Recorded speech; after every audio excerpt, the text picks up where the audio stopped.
اللہ الرحمن الرحیم۔ السلام علیکم، میں ہوں کیسر خان اور آپ دیکھ رہے ہیں کرائم کہانی۔ ناظرین کرام، پاکستان کے سابق وزیر اعظم اور پی ٹی آئی کے چیئرمین عمران خان کی گرفتاری اور انہیں سزا ملنے کا معاملہ ایک سیاسی یا عدالتی معاملہ ہے، اور اس حوالے سے کوئی بھی بات قانونی اصطلاح کے مطابق سب جوڈس ہوگی۔ دوسری بات یہ ہے کہ ان کے چاہنے والوں یا ان کے مخالفین کی خفگی یا خوشی کا بھی کوئی موقع اس سے نکل سکتا ہے، لہٰذا اس کی کوئی ضرورت نہیں۔ تاہم انہوں نے اپنی گرفتاری سے ایک روز قبل ٹویٹر پر ایک بات کہی تھی جو آج کے اس پروگرام کا اصل موضوع ہے۔ انہوں نے ٹویٹر پر اپنے بیان میں کہا تھا کہ وہ اپنے ساتھی علی امین گنڈاپور کے گھر پر خیبر پختونخوا پولیس کے چاپوں کی شدید مذمت کرتے ہیں، حالانکہ وہ جیل میں ہیں اور پولیس پھر بھی ان کے گھر پر چاپے مار کر ان کے اہل خانہ کو ہراساں کر رہی ہے۔ ان کے گھر کی قیمتی املاک کو لوٹ لیا گیا ہے، جبکہ علی امین گنڈاپور کے 82 سالہ والد کو بھی اپنے بیٹے کی سیاسی وابستگی کی وجہ سے 5 گھنٹوں تک حبس بے جا کی اذیت سے گزارا گیا۔ انہوں نے کہا کہ اس صورتحال میں پی ٹی آئی نے ضابطہ فوجداری کی دفعہ 22A کے تحت خیبر پختونخوا کے انسپکٹر جنرل آف پولیس یعنی اختر حیات گنڈاپور کے خلاف پٹیشن دائر کرنے کا فیصلہ کیا ہے۔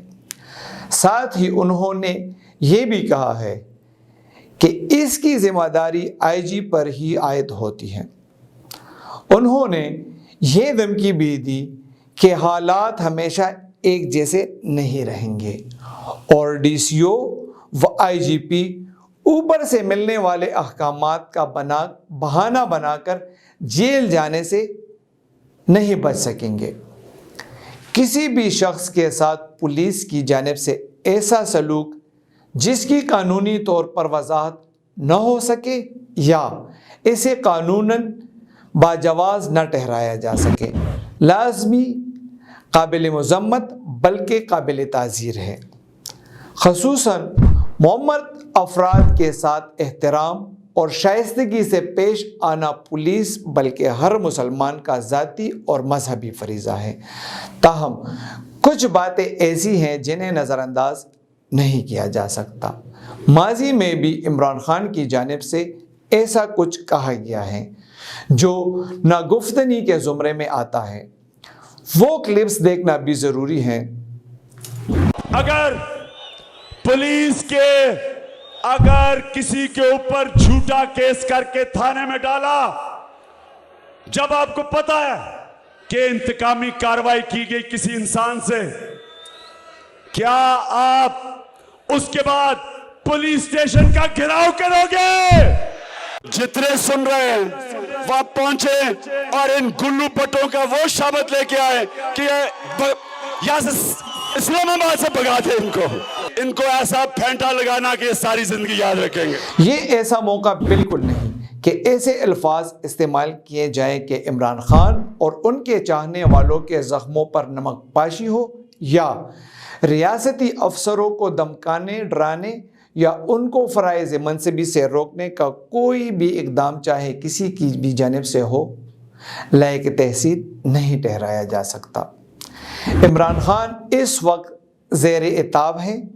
ان کے بارے میں جیسا کہ پہلے کہا گیا، کوئی ایسی بات اس پروگرام کا مقصد نہیں جس سے کسی بھی زیر عتاب شخص کے مصائب میں اضافہ ہو یا اسے اس کے حامی اپنے لیڈر کی مخالفت اور مقتدر حلقوں کے ایجنڈے کی اشاعت سمجھے، لیکن اس بات کو بھی تو فراموش نہیں کیا جا سکتا کہ عمران خان ماضی میں بھی عوام کو پولیس بلکہ خود مخالفین کے ساتھ تصادم کا کھلا حکم دے چکے ہیں۔ سول نافرمانی اور ریاستی عملداری کی بات تو رہی ایک طرف، ماضی کے یہ کلپس پی ٹی آئی کے دامن پر بدنما داغ ہیں۔ ملاحظہ فرمائیں۔